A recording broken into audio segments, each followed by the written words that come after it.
Okay, so here we go. Right, so I think we're up to Rav Huna. Does that make sense? I think we made sure that we finished the sugya. I'm sorry about the last 2 weeks. Baruch Hashem for Simchas, but it was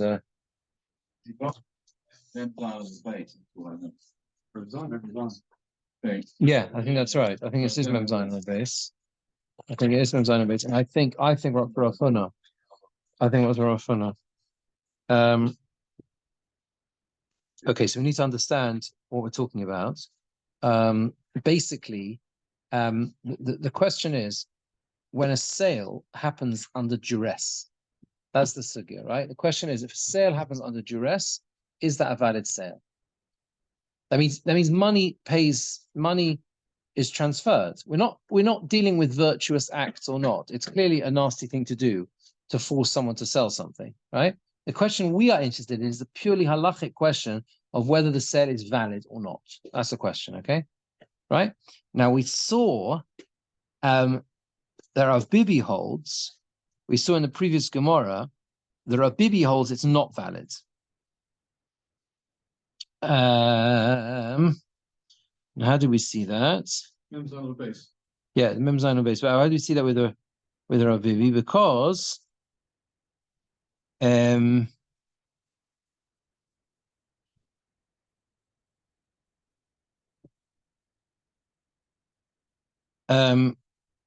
yeah, because I think Rav Bibi says that if you buy from a sikrikon, which is the guy who used to force them to sell, or you buy, and then he went and rebought it from the balabayas. The halacha is, I think that it's nullified, or he doesn't get the 1 second. Yeah. Rav Bibi holds that even if money changes hands, the sale is invalid. Okay? All right? He's allowed to get his money back, but not, right? That was what we came out of Rav Bibi. Rav Bibi concluded the words of Rav Nachman, where effectively Rav Nachman, the sugya started at the top of the Omud. Rav Nachman quoted Rav Huna. Rav Nachman said, Omali Huna, Huna said to me, Rav Huna said to me, that Kulon Sheviu Raya Rayosan Raya, any of these people who bring a proof that it was a valid sale, etc., was all done, or at least it was a proof they definitely did sell it to him, give it, and then their proof is a good proof, except for the Gazlan, right? The Gazlan, the thief who brings a proof that he sold to him, it's not a proof, and you don't put the field into his hand, right? Right? Yeah? Because we say when we sold it under duress or whatever it is. Yeah?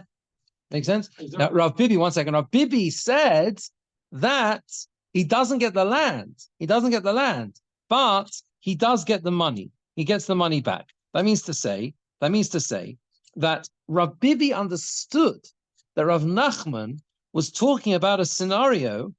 This is Rav Nachman, not Rav Huna.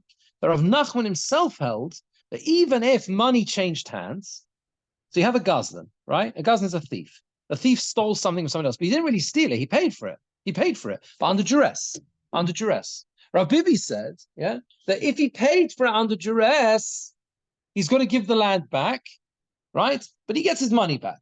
He's allowed to get his money back. This thief paid money. He did pay money, fair and square, but it's not fair and square because he forced it, right? So the halacha is, says Rav Bibi, right? That Rav Nachman himself holds that in such a case, it's an invalid sale, but you get your money back. So Rav Bibi holds, clearly, it's what we've seen last time, yeah? Rav Bibi holds that a forced sale, okay, is not a sale, right? And you can undo it, unpick it in a court of law. Make sense? Yeah? Good. Well, Jeremy had a question? Well, see, if he is a Gazlan, and is there a halakhic definition of duress?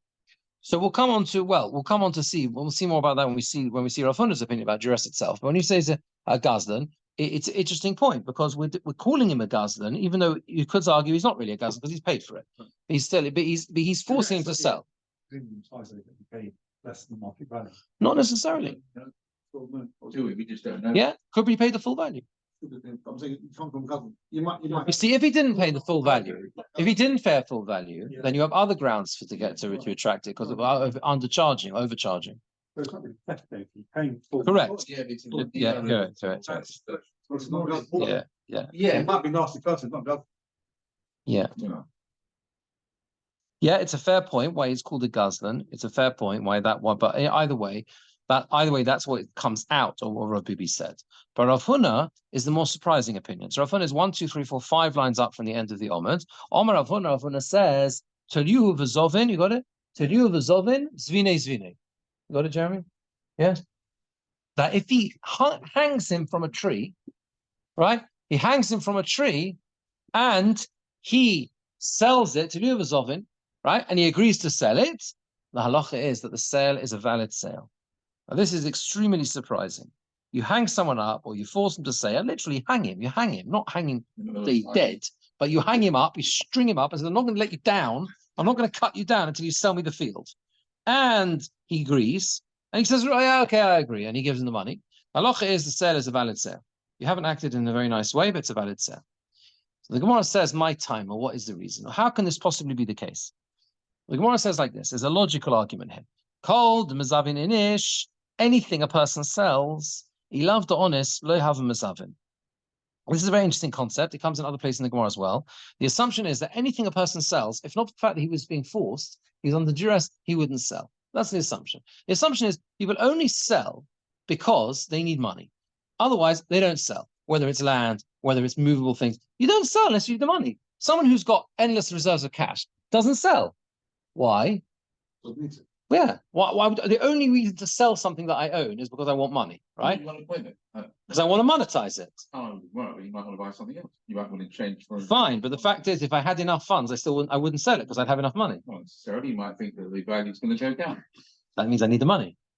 That's the point. Need money. Depends how you define need. Yeah. Elon Musk does not sell, right, his property on the French Riviera. Why not? Maybe he never goes there. I don't know if he's got property there, but let's say that. He didn't own the property. Well, he's bought like one small house. And then Really? The thing is, why? Because that's a shitter. That's like his way, his approach to life. He's very focused on his work. So where does he go on holiday? I'll be back. Mars, yeah. Okay, maybe Elon Musk wasn't a good example. But most billionaires do own multiple properties, right? And even if they don't use them, why don't they sell them? Yeah, you're talking about investment decisions. You're saying need. Not an investment. It's not investment. He's not making money out of it. He's not renting out. He's not making money out of it. It's not doing anything with it. The definition of need the money, which is very wide. He could sell that to any tradesman. Well, if he owns the items himself, then yeah, that's the point. I didn't sell my house in Kingsby because I needed the money. I sold my house because I wanted to buy another one. No, that's true. In other words, of course, this is the normal way. Of course, this is the normal way that the world works. That's not what we're saying. We're trying to create a suggestion as to why it should be the person who sells under duress, it's still a valid sale. And the logic is, anything a person sells, if not for the fact that he was under some degree of duress, he wouldn't sell. That's why you're selling, to get money, right? Because you have to. But even so, we say that the sale is a valid sale. Even though he's gritting his teeth, I don't really want to sell this. I don't want to sell this car, but I have to. Yeah, I don't want to do it, but I have to. Right? And therefore, the logic is here as well. When he's under full duress, it's also a valid sale. Okay, that's the suggestion of the Gemara. Now the Gemara asks the obvious question, which is what you're all thinking. There's a world apart between being forced to do something yourself, right, and others forcing you. That means to say, it's not really forced. If I make the decision myself, that's our business decision. I made a clever decision myself, right? Yes, it's true. There's an element of duress. In other words, something is pushing me to do this, right? If I've got a precious coin at home, that's a limited edition gold sovereign or whatever, right? Edward the what's his name? They're worth a fortune. You got one, tens of thousands of pounds. Edward the what? Edward the Eighth, right? You got seriously. They made a very small number of them because he was only a couple of months. If you got one of those coins, you make a fortune, right? This coin, really, I'd like to keep it on the mantelpiece as a talking piece, as a showpiece, right?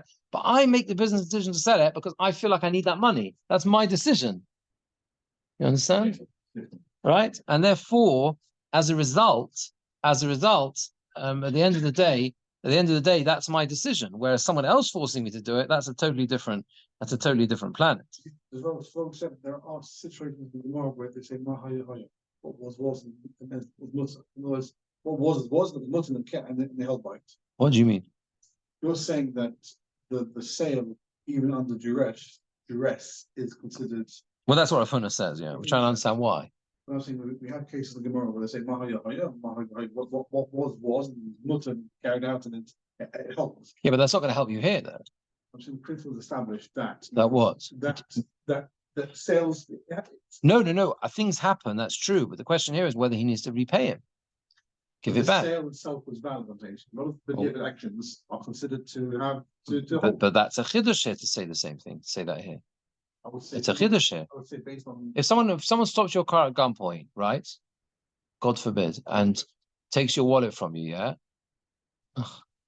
or gives you, he's not paying for it. Yeah, gives you money for something, whatever. Yeah, do you understand? What you're not going to be very happy, are you? Yeah, exactly. So that's the question. Why is it valid? Let's see the Rashbam. Let's see the Rashbam. Rashbam says, Tolu v'zovin, right? That's about 8 lines up. Tolu v'zovin, Misha Tolu so someone whom they hang, suspend, also Yisurin, or they give him afflictions, Ad Shemochar, until he sells the Kibbel Adomim, and he receives the money, V'oima, and he says, Roitza Ani, I want to do this. Seems from Rashbam that's an integral part of it. Quite interesting, because you see, you could have a situation where you could be. I think that's what I was trying to tell us. Don't try and extend this to sort of a case where he's hanging from a tree and he puts the money in his pocket, and says thank you very much for the field. You push him to do something, and then he says I want to do it. Right? You'll see later on. That's very important. There's a roitza ani element here. There's like, I want to do this. Right? He says he wants to do it, but it's just under duress. Zvine. The locha is that it's a valid sale, and he can't change his mind. He can't retract. And the reason is as explained as he goes on to explain. Some have the version, he says, Tolua. Some say Toluhu. Rabbeinu Chanan al-Kasav Toluhu, that they hung him. I'm not exactly sure what the difference between those two is. V'davka Mecher, I think maybe Tolua means they suspended it, and Toluhu means they suspended him. But Dafka Mecher, Rashbam points out here, this only applies to a sale. Avul Matona, if it's a gift, Lo Havya Matona, it's not a valid gift. Yeah. The Kivan de Lo Makabel Midi, because he's not receiving anything, Lo Gomer Amakni, obviously he doesn't really mean to transfer the ownership. Good Mukhla come on, as we say, is clear later on. Darina, we say, Moed Shmuel Heichad Yoav Zuzi. Shmuel agrees where he gave money. It has to be where he gave money. It has to be where he actually gave money. You see, you can't take this too far. It's only relevant in a situation where you actually receive money, something, right? Otherwise it's. You've got someone suspended from the tree, you could kill him and then take it. But you're not doing that. You're insisting that you pay. You don't want to kill him. Not every robber wants to kill. Not every robber wants to kill. It's not like a assumed thing, right? He's causing him a lot of grief. To put it mildly, but he wants to pay. Yeah, a lot of grief, right? Yeah, a lot of grief. Yeah. There's no connection with force. No. It's called, yeah. It's a very unlikely scenario, isn't it? Here. So someone in such control of another person that they're not actually going to steal his goods, they're going to force him to take the money to the point where he says, "Okay, I will." Well, no, they might. Listen, even thieves have morals, and they have self-justification. They have huh? No, amongst thieves. Yeah, exactly. They have self-justification. So this guy's self-justification is, yeah, I bought it. I have my own ways of doing business. Don't interfere. That's the logic. That's the logic. Yeah, that's the logic. Yeah. Okay. So, anyway, but obviously money has to change hands. Now, the reason that the Rashbam said, the first attempt of the Gemora was, which I'm coming back, Paul, to this point about if a forced sale, is this forced sale valid? If you hang someone from a tree and you give him money, remember, is it for? So Rafuna says it is valid. I'm trying to understand why. So the suggestion of the Gemora is that because anyway, called them as Avin Inish, says Rashbam, to call them as Avin Inish, Rov Chafetzim, the majority of one's possessions, Uklei Beisoi, and the items in his house, the Talisoi, and his garment, Sha'odom Moicher, that person sells, he loved the honest, if not for the fact that he was being forced, V'dochik B'mois, and he was being forced for money, Loi have a mazavin. He wouldn't sell it, right? If not for the fact that he was under duress, He wouldn't do it. He would needed the money. If not for the fact he needs the money, he wouldn't sell. And even so, and nevertheless, his sale is the sale against his will. The assumption is people don't sell unless they want cash. Otherwise, they would prefer not to sell. That's the assumption, right? That's the assumption. Okay. And nevertheless, the sale is a sale against his will, even if he did not make a complete decision to transfer the ownership. I have to see what that means in a minute. Because the Torah made no distinction with buying and selling between things that he needs, and he sold them, and things that he doesn't need, right? With all of them, the buyer acquires them. Here as well, even though the seller was forced, he was under duress, the buyer acquires it. Since he received money, even though he didn't really fully conclude within his mind to sell it. So the operative words, go on, Paul, What's the extent of the duress in this situation? Oh, sure. If it's like, what do you mean the extent of the duress? if someone puts a gun to a person's head, Right. then that's an extreme case. But if someone just says,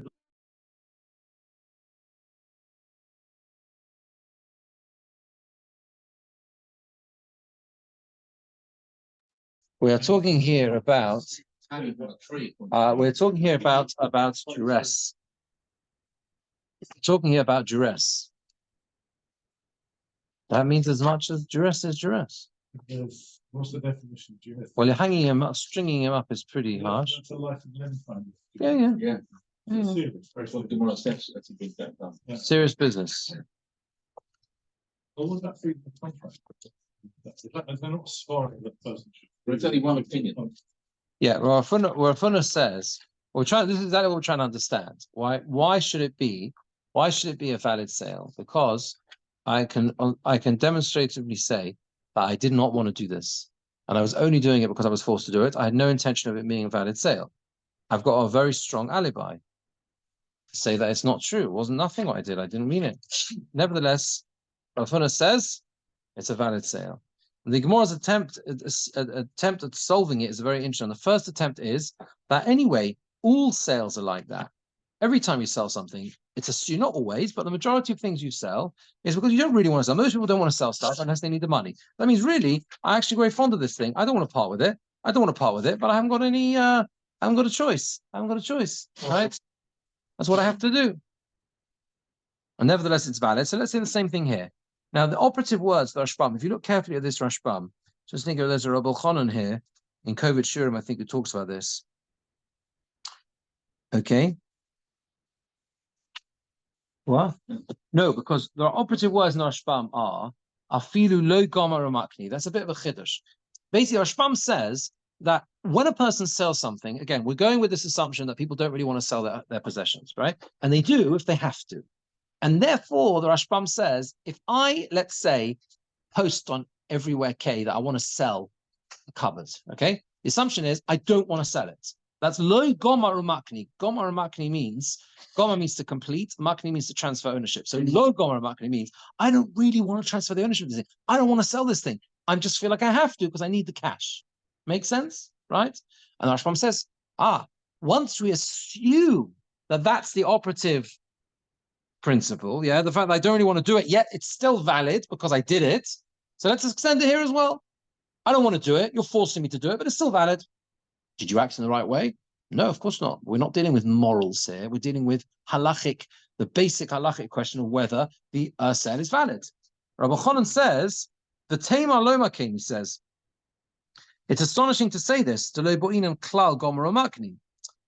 an astonishing thing, he says, to say that we don't require, what is the possible logic to say that we don't require what we call gemiras das in selling, right? Gemiras das, like a motivation, an actual decision to connect my mind with my actions. In other words, or free will, basically. right? I'm selling something and my mind agrees with what I'm doing.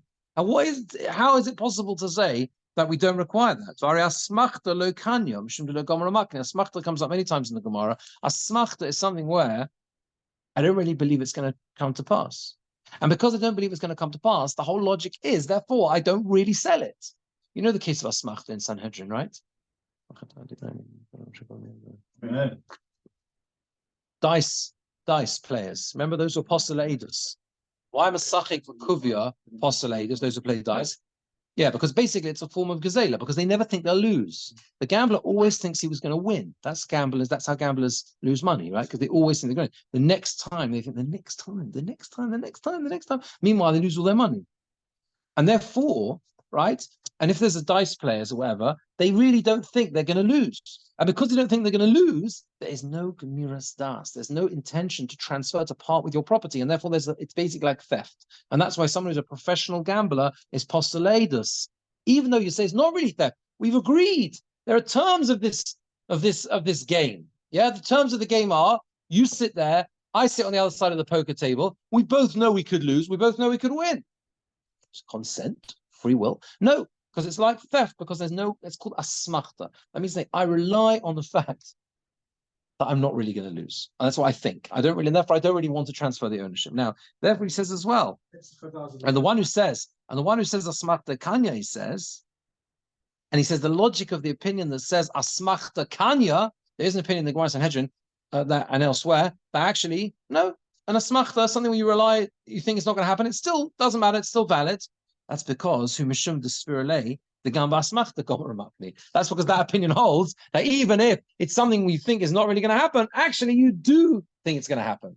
In other words, the machlokas about whether or not this type of thing called an asmachta, where you rely it's not going to happen, the machlokas as to whether or not it works, it's koina or not, is based on this point. The machlokas is, does a person really think the thing is going to happen or not? That is the machlokas. When we sit on the other side of that gambling event, right, there is a machlokas in how people's minds work. One Manda Omar says that people really don't think it's ever going to happen, and therefore it's not koina. Yeah, it doesn't work. In other words, that's why it's like a theft thing. And others say no, it is. You assume you might lose, well, you're relying. You're assuming that it might happen. So the Rochana doesn't answer this. He leaves this as a question. Very difficult to understand this, Rashban. The hard to understand that's not true in the case again. I know that's a different text, but the excitement is knowing that you might lose, because that's why it's exciting. Is it? I think excitement because you think you might win. I mean, I was very interesting. Very interesting. I was a while ago. I was at I think in Bournemouth, my kids, and there was this thing next to the beach. You know those machines? Yeah, but the ones where they have like coins, like 2p coins. You push them forward.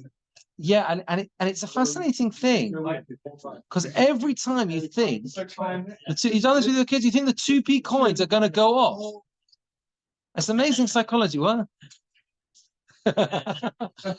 And no, because then, and what are you going to do with the 2p's? Even if one or two of them do fall off after putting in 52p's, you get 3. What do you do with it? You put it back again. Because only 2p after all. That's what happens. So that's the thing, is that's human psychology, right? But anyway, the point here is the Rashbam is very difficult to understand, but it seems that the Rashbam has to go down this route. Because if you don't have this logical argument of a person doesn't really have that Gemiras Das, that intention to transfer it, then the whole Hava minute of the Gemara is very difficult to understand. How on earth can you compare someone hanging someone from a tree and taking money for something, right, to a person selling an item of theirs, right, willingly, and saying, well, he didn't really mean to sell it as any kind of dress. Yeah, that's why the Rashbam has to bring in this element, it would seem, of lo gomer makni. The only element he can find which kind of links the two and makes a logical jump from one to the other is this sense of, I didn't really want to do it. My mind is not really there with my actions, and nevertheless it's valid, and therefore we're suggesting here as well. Ultimately the Gemara rejects it. Yes, the Gemara rejects it, right? How does the Gemara reject it? The Gemara says, Shani, last line, penultimate line, Shani ones nafshay, right? You see the Rashbam at the very bottom of the page, right? Shani onus denafshe. Try like the last line. That an onus, something where you're forced yourself. That means where you force yourself. A person needs money, and because he needs money, he sells his items of his own accord. There, it's logical to say that he makes a full decision to transfer ownership. In other words, Rashbam now is retracting, he's making a distinction. He's saying, if I sell something myself, I've got this precious item at home, I've got a gold bar, and I want to sell it. I don't, the point is that I may not want to sell it, but I need the money. Therefore, I do want to sell it, and I make a full decision to sell it. That's why I advertise it, right? Because I want to sell it, right? That's different to that means an owner is something forced by others. They force him to sell. The Hossam over there, he doesn't decide firmly to sell it. That's on the contrary. When I'm being trussed up in a tree, of course I don't want to do it, right? You're forcing me, right? So I don't want to do it. Okay. So we're back to square one. We do not understand why it is that Rav Huna says that if you did hang him to sell and he agrees to sell it, the sale is a sale. What's the Chadas? In other words, there's a disconnect between your conscious, right, and the decision key. Right, but that may not matter. Well, that's the question. So therefore, But we try. Rav Huna says it doesn't matter. It would seem, right? So even though you have kind of a mind lapse in your head, it's not you have a mind lapse; is that you're being forced to do it. The question is, you agreed. Remember, Shram said beforehand. You said the words "roitza ani." You said the words "I want to." I mean, you said it was. Well, of course, because you'd prefer not to be left hanging in the tree. But I'm saying, is that Huh? Through gritted teeth. No, it doesn't make a difference. You are still there, and you are agreeing to what was proposed, right? But the problem is, as Jeremy says, you gritted teeth. You don't want to do it. Okay, we don't want to do it, but it's still valid. The question is why, right? Oh, so that's what we're going to come on to. We're going to come on to Gittin. Hold on a minute. Ella rather says the Gemora, I'll bring you a support. Well, we'll have to see. I'll bring you a support that it's valid. The source Rav Huna is Kedesanya from the following brisa. Midasani. Yakrivos, so says the Gemora. In the context of Korbanos in Parshas Vayikra, it says, he shall offer him. Now we need to see this pasuk inside. Because you have to understand, the point is this is because it is ostensibly a superfluous word, right? It's talking about a person bringing korbanos, and the pasuk says, it talks about the korban of the oil, and then it says like this, right? And it's in the third pasuk in the beginning of Vayikra. If his korban is an oil from the cattle, zochar tomim yakrivenu. A zochar, a male, complete, whole, yakrivenu. We shall offer it al pesach al moed to the entrance of the tent of meeting. Yakrivosoi. He shall offer it lirtzonoi, out of his free will, lifnei Hashem, or according to his free will, lifnei Hashem, in front of Hashem. So the Gemara picks up on the fact that this word yakriv oso seems superfluous. It already says yakrivenu. It says he shall offer it, or bring it, or draw it near, and then it says to the entrance of the tent of meeting, yakriv oso, shall draw it near. Same thing, right? Same word. Why does he need to repeat those words? Yakrivoso. Rashi actually brings this on Chumash. Rashi brings what we're going to see now on Chumash. This implies that you have to force him. You can force him. Yakrivoso, you can force him. What does that mean? You force him. You force him. If a person makes a neder, he makes a vow to bring an ola, a burnt offering, and then he doesn't want to do it. You tell him, "I'm sorry, mate. You said you were going to do it. We're going to force you to do it." Right? Now we have the catch-22 problem. You might think it's against his will. Talmud lo imar. It can't be. It says lirtzono. The pasuk says yakrivoso lirtzono, according to his will, with his own free will. Rotzen means will, right? So if that's the case, we have an inherent contradiction in the same pasuk. We have a tension. You understand? The tension in the pasuk is yakrivoso lirtzono. Yakrivoso means force him, okay? Bring him near. When he's happy to do so. How can that possibly be? How do you reconcile the two? Okay, so how is this kofano? So you force him, you force him until he says, "I'm happy to do it." That's a very mind-bending concept. You can force someone until they say, I'm happy to do it, right? So what do you see from here? You see from here that there are situations and scenarios where a person could be under duress, yet it's considered to be that he wants to do it. That's free will. We'll see. How does that work? Let's see the Rashbam. Yakrivose, top of the page, Kroy Seira. It's an extra posuk. Doksiv le'el. It says clearly in the posuk above this, Zochar Tomim Yakrivenu. A complete whole male, you shall offer him up. And what's in the Mechtav Yakrivenu El Pesach El Moed? It could have just said, we shall offer it until the Pesach, the entrance of the tent of meeting. Lirtzoina, according to his will, Lifnei Hashem, in front of Hashem. Why does it add these extra words? Yakriv osoi, Melamid shekofen osoi. The fact that it says those extra words, Yakriv osoi, this tells you, you force him lahakriv mashen odar. You force him to offer that which he vowed. Okay, you force him to offer that which he vowed. Ad sheyomer. That means to say, you force him ad sheyomer until he says roitze ani. Until he says, I wish to do so. There's a difference. Go on. You could argue, because from the philosophical position, that the state effectively, Yeah. Yeah. You know, has the right to force it when taxes. Right. Yeah. Whatever. Yeah. Whereas an individual comes to you and tries to extort something. That's a. Yeah. That's those two things. Right. Okay, that's fair enough. However, the problem is that if let's say in your analogy to the state or whatever can impose things, but the state doesn't care whether I want to agree or not.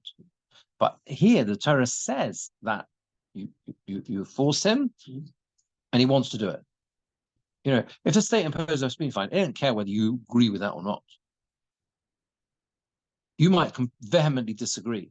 If you lose the appeal, you've got to pay the fine. Sure, but you pay it. But you don't want to. Here it says, I want to.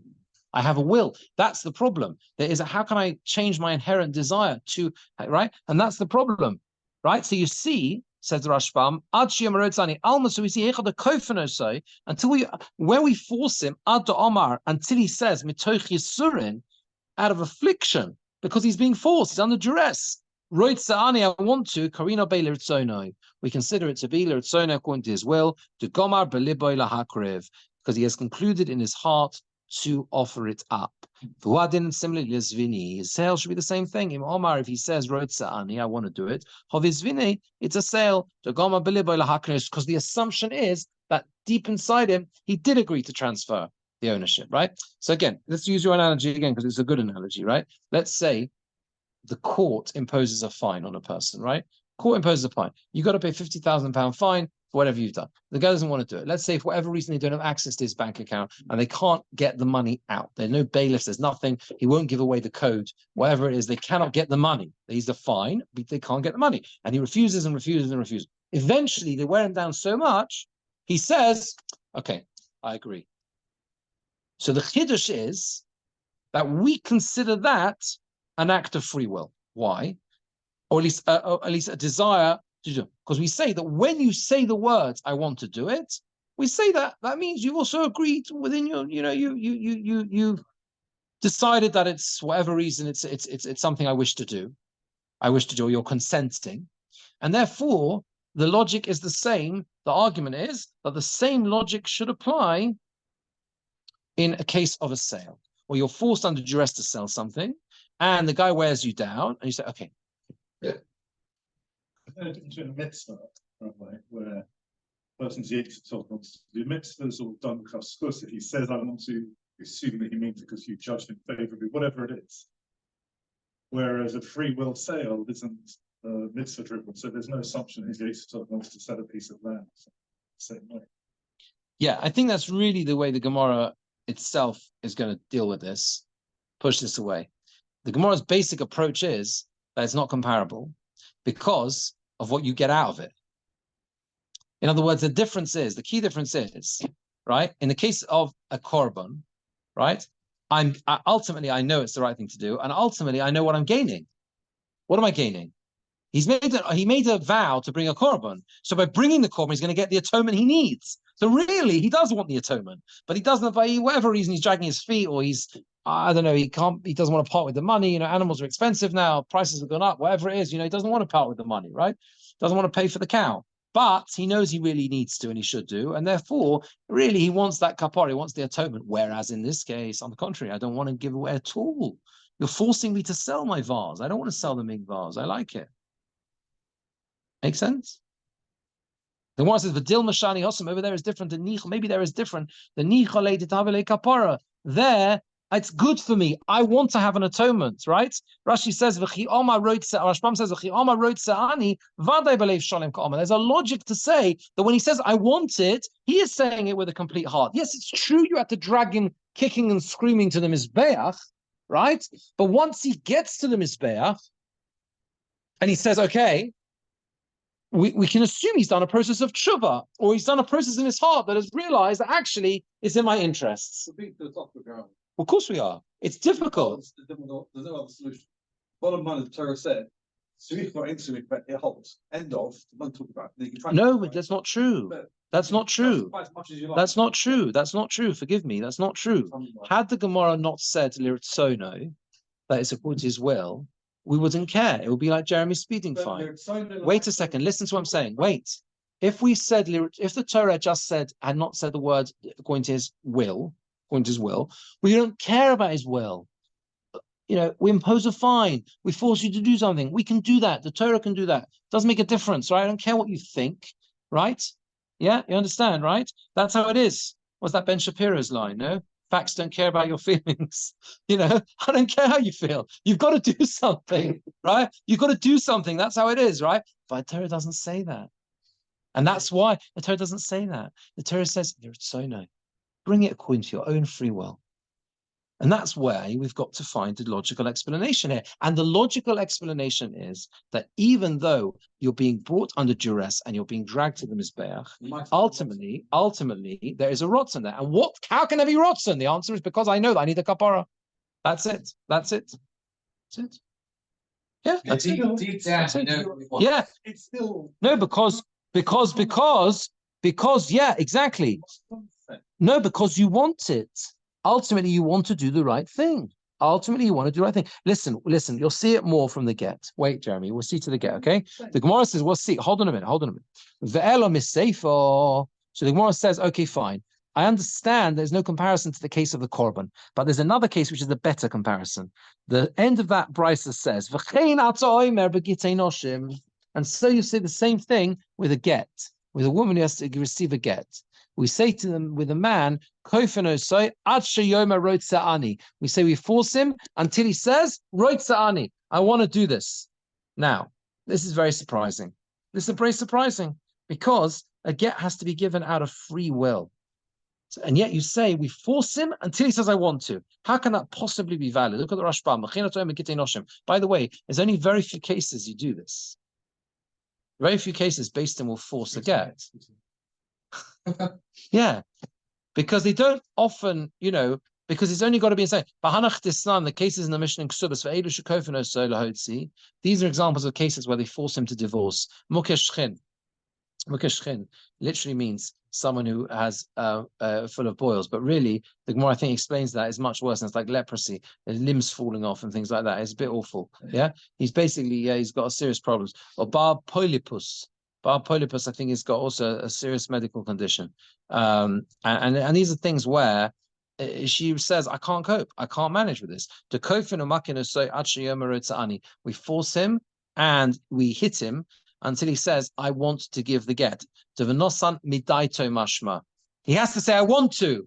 V'nosan, it says v'nosan. No, it gives her the get. That means he wants to.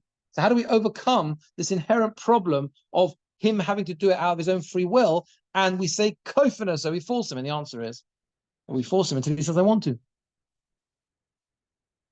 And it's difficult. It's a bit mind-bending. How do you get your head around it, right? Yeah. And he desperately doesn't want it. That's right. He desperately doesn't want to. And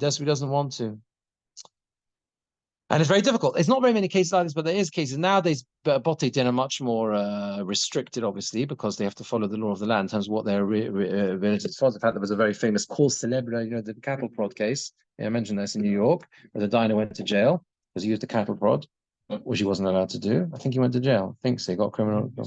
He had cattle prod to force recalcitrant husbands. Pardon? No. A cattle prod delivers an electric shock, which can assist a husband who doesn't want to give a get. Yeah. Chopping in his mouth.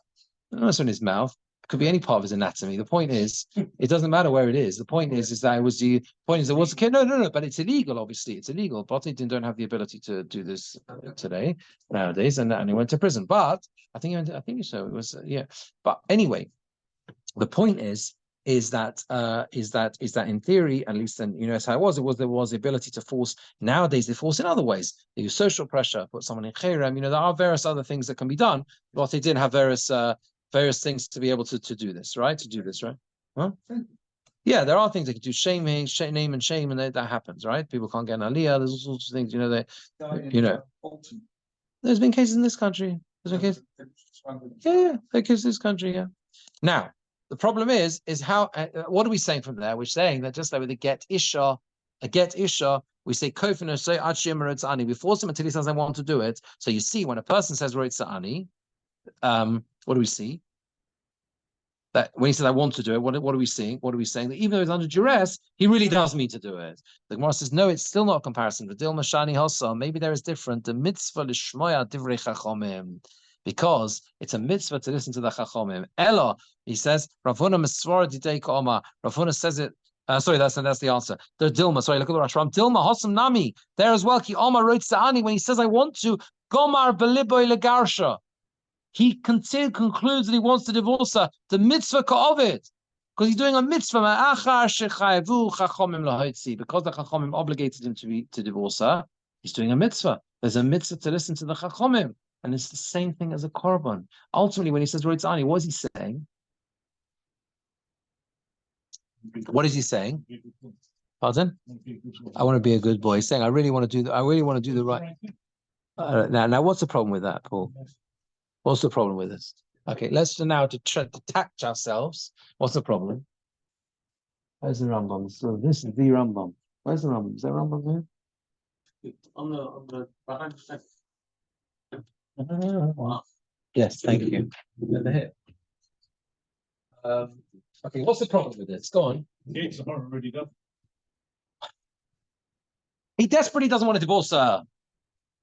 So how can we say that really he does? He said he doesn't. Actually, there's a strong argument against, because Gemora doesn't, and he also said he doesn't. So, and therefore what? It's a toll. They want to do the right thing, but it's just by the Toras forcing him. Who's forcing him? You say he doesn't want to, but he has to. He doesn't want to do it, right? But he's being forced to do so. And the question is, why is it that it is a valid get? A get has to be given out of free will. Yeah, so it's just a regular case. It's a case when the chachom. There are certain cases when the chachom. There are certain cases when the chachom the din is they can force to divorce. Right? The problem is it has to be still getting out of free will. So how does he get around the problem? You say you hit him so much until he says I want to. And that's valid. How can that be valid? Where do you have a free will? You hit him until he says, I want to. Very dangerous, right? Philosophically as well. Yeah. We say that it's the shoulder. So this is the Rambam. So one second. The Rambam says in Hilchos Gerushin Perek Beis Halachachof. The Loma, says the Rambam. The Rambam asked the question. The Loma no bottle gets there. Why is this get no bottle? Sure, who honest? He's being forced. At the end of the day, the Rambam, very logical, the Rambam, right? Straight out, he says, what do you mean? He's still being forced. Maybe he talks about another case where the non-Jews can force on behalf of the Israel. Okay, different, right? Okay. But anyway, that's how it is. Or they say, do what the Jews tell him to do. He says, how can it work? She'ein omen onus. The answer says, the Rambam said, we only say someone who's forced, we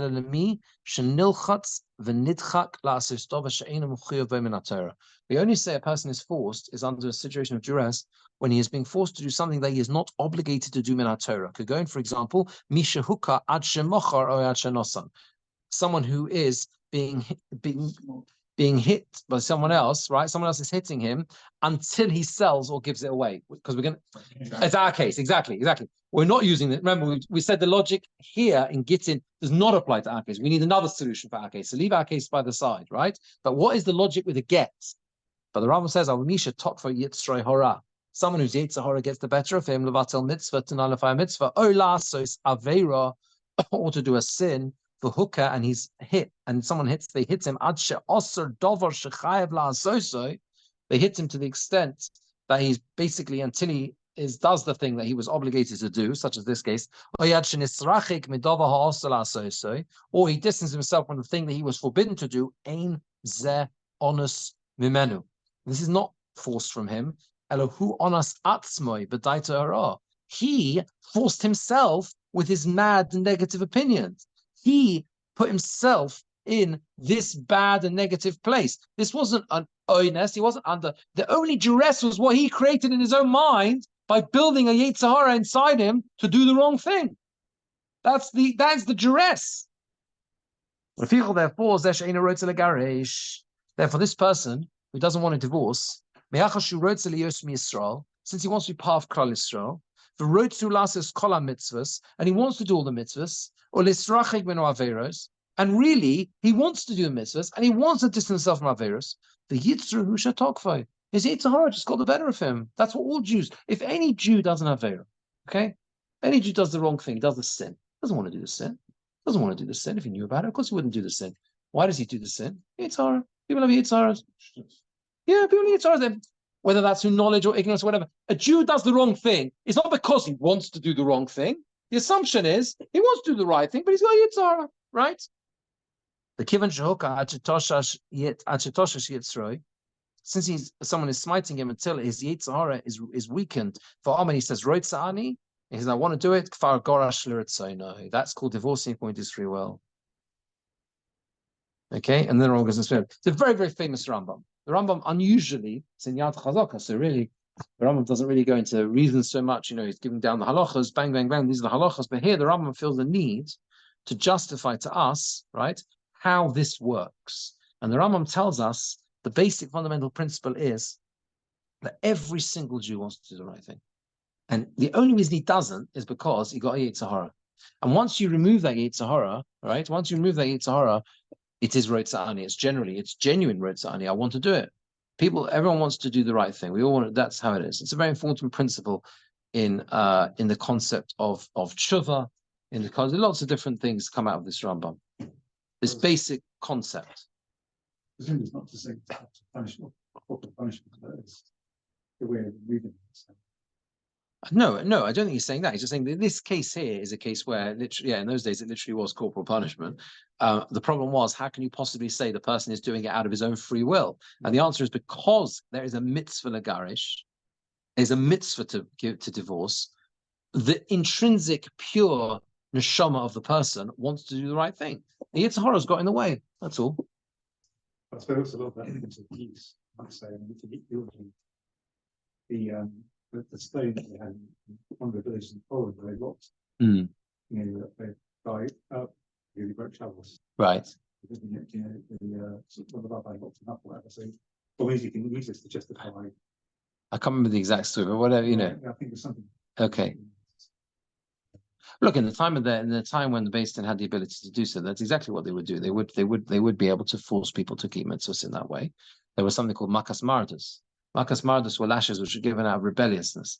Generally speaking, lashes are only given for a negative prohibition. A person gets malchus for breaking one of the losas, a negative, right? But there is such a thing called makas mardas. Let's say a person refuses to build a sukkah. A person refuses to shake arba minim, right? In the time when the Beis Din had the capability of doing so, they give him lashes until he would do the mitzvah. And it's the same logic. Or what are you gaining? He doesn't want to do it. The answer is he does. Yeah, look, okay, I understand. It's difficult to get our heads around in a way, but this is the conception. That's what the Rambam is saying. That's how it works. Mitzvah l'shma de'v'chomer. It's a mitzvah, and therefore he wants to do the right thing, really. And that's how it's valid. That's the words he uses. As soon as you remove the Yitzhahara, and he says Rotza'ani, kvar gorash l'ritzonai. He's now divorcing according to his own free will. He's now agreeing. He's doing it properly, right? So we're saying, in reality, that we don't hold by the concept of duress. Well, in the context of mitzvahs, where there's a mitzvah to do something and that mitzvah is extracted out of duress, and Jeremy's right, be careful how to use this, abuse, whatever. Okay, but the basic principle is where, right, there is a mitzvah to do something and that mitzvah is compelled and the person compelled to do it, that's not called duress. They want to do it. Intrinsically, people want to do the right thing. Jews want to do the right thing. That's the assumption. But that's not going to help us here. That's not going to help us here, right? So how? Based in Israel, they have to. No, They can't put they can't put them in jail. You can't. Yeah, they can get the courts to put them in jail. There are people in Israel who are sitting in courts for decades, apparently, because they're refusing to give a get. Or they're gaining from that, I'm not sure about. the garage. Whole point about It's a mitzvah in the Torah, one of the 630 mitzvahs. is it's a divorce. Mhm. But the whole point about divorce, it can only be given most cases the free will of the husband. Yes, but it's a mitzvah. A person who gives a get has fulfilled one of the Torah mitzvahs.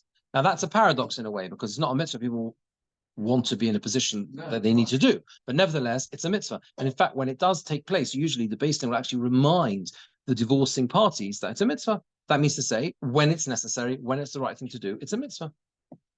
That means you're fulfilling a mitzvah.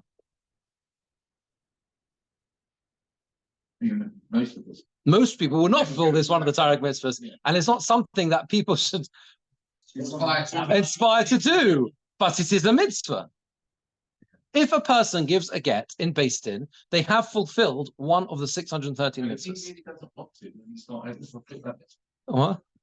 If he really doesn't want to, He does. He does. In the case when Chachomim, look, listen. just whether These- should. Yes, these are extreme cases. The majority of cases of gittin, the person is free will, and it may be an unpleasant circumstance, and maybe he didn't want to, whatever. Broadly speaking, he's coming to Beis Din and he's declaring he's doing it his own free will. There are certain extreme cases where the Chachomim have the power to force. Yes. It's an avera to give a get when the circumstances don't.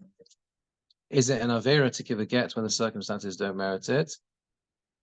I don't. I mean, it's one of you've had enough. One of you want out. Lightweight. No, people do it very lightly. So does that mean in that situation? I don't know. That's a good. Actually, no. I think that's a different question. That's a different question.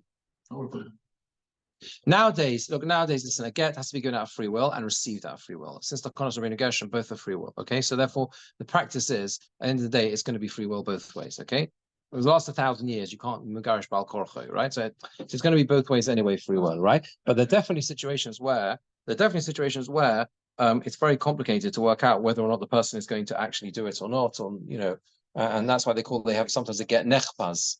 They have a get nechbaz, and nechbaz is where they have to do it very, very quickly because the guy's going to run away, right? Chipozin with haste. What? A few weeks ago. Yeah, it happens regularly. It happens regularly. He sat upstairs in the corridor. The guy, husband, the servant hadn't finished writing the names, and the husband said, "I'm done. Yeah. I'm done," and he started walking out. And one of them done after him, and they bought 3 chairs in the corridor, and so literally in the downstairs they put 3 chairs in the corridor. I didn't see that. So I only sat down. And literally, they did it there and then because they were worried that if they would have waited, Yeah. he didn't want to go back upstairs. That's right. And they were worried that once he left the building, Yeah. You see that? You see that's right. That's called a get nechbaz. We had a case several months ago where there was someone who had a case several months ago. Let me just understand that.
Yeah. The other way around. Anyway, Pretty consensual on both sides. it's got to be consensual on both sides. You could get both sides. You get both. Yeah, you get both. Yeah, you get that as well. Get that as well. It's halachically, it's less problematic because halachically, there's such a thing called heter mei rabbonim. Whereas if in certain extreme cases where she absolutely refuses to receive a get, he can get permission from 100 rabbonim. It's a very unusual device. Goes back 1,000 times Rabbeinu Gershom. If he gets 100 rabbonim to sign that it's a valid case for him to be allowed to remarry, he's allowed to remarry even without giving a get. She can never ever remarry without a get, right? But there is such a mechanism in place for him. You have to remember. They have to remember that a man, according to the din of the Gemora, is allowed to have 2 wives. Din of the Torah is allowed to have 2 wives, right? Nowadays it's forbidden because of there was a Takon Rabbeinu Gershom who lived about 1,000 years ago who instituted you're going to have 1 wife. But in a situation where it's absolutely clear if he can't give her a get, there are cases because either because she refuses to receive it completely and whatever, or in which case you can write the get. I think in the case he still writes the get and he deposits it in basins and ready for her to pick up whenever she wants. But the sadder case, you know, case where she's not able to. She's lost her mind. She's the shows mental capacity. She can't receive a get. She can't get the get. She has to have mental capacity to do so. Okay, so there's also a way out for him there. Anyway, let's just finish this. Ella rather says the Gemara svarahu. It's a svara. Agav onse gomor makne. Agav onse gomor makne. So we've said there's nothing to do with the get case. Our case, the reason why Rav Huna says that if you hang him up and you sell him, it's a valid sale. It's a logical argument. That's all it is. It's a svara. Agav onse gomor makne. That because he's under duress, he decided to sell it properly. Says the Rashbam, Ela Rav Huna misfar didei ka'amar. It was his own logic. He wasn't deriving it from anywhere else. Nothing to do with Gittin or Korbanos. To mitoch isurim goma beliboy makni. Because of the affliction, he completed and made the full decision in his mind to transfer ownership. Hoil ve'ikotarti. Since both factors were present, yisurim, affliction, umatan mois, and the giving of money, duloi mafsid midi, because he didn't lose anything. So we're going right back to basics here. And we're saying you want to know why it is that a person who is hung up from a tree and is forced to sell, even though obviously that's not the right thing to do, the sale is valid. It's because we assume that the person himself did agree fully, consensually to sell because both factors were present. Number one, the very fact he was being forced. So he wants out of that situation. You understand? He'll do anything to get his freedom, to not be under duress anymore. And number two, because he was actually receiving money. And because he was actually receiving money, the logic is that he's therefore it is a valid sale. I realize that we need to look into this a little bit more. Maybe next time it's Hashem will continue this because it's got to understand what he means and how this svara works. Have a very good evening. All right.